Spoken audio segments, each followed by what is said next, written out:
Стар директори първо пият ракия, тупат бело и към 6 сутринта ще го направим това. Там ли да гледам? Да, аре пак.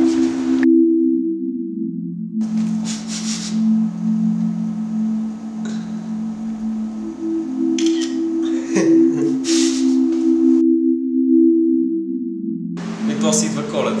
И тук имаме още бело. Повече бело. Двойно. Празнично.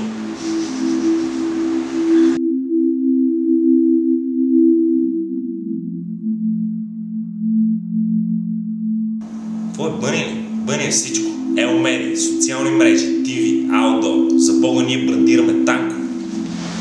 Толкова сме напред, че нямаме конкуренция. Най-вече с протестите. Добре ги направихме, имаше продължителност и не се вложиха много пари. Парите са важно нещо. Това е единственото доказателство в административния живот, че ние наистина сме уважани от нашите клиенти. Трябва ти човек без лице, за да може да го нарисуваш ти. Джони е интересен човек на първо място.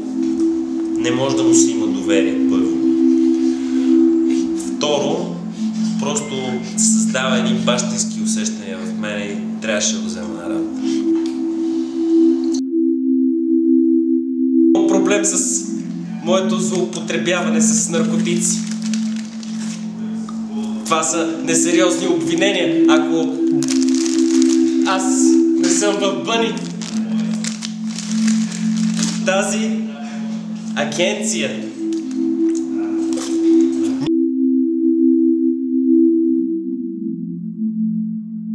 по принцип е много напрегната моята професия, особено в такъв мащаб като в Бъни. Затова аз не издържам. Но понеже аз съм такъв човек, че винаги искам да се стрепкам към нещо по-добро. Здравейте, аз съм Стевка, аз съм секретар.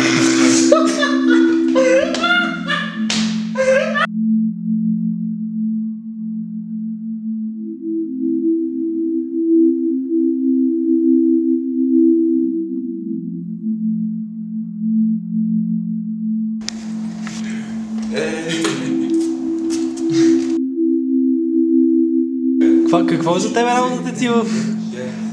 Не, за работата ти в... Да. Силно? Да. Не. Началник! Нищо, само това казвам. Кажи ме, шо искаш, кай!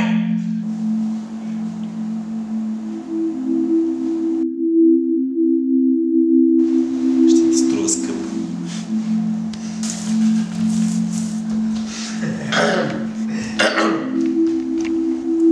Какво мисля аз за Бъни? Това е несериозен въпрос. Аз съм Бъни. Може ли да мисля нещо лошо за себе си?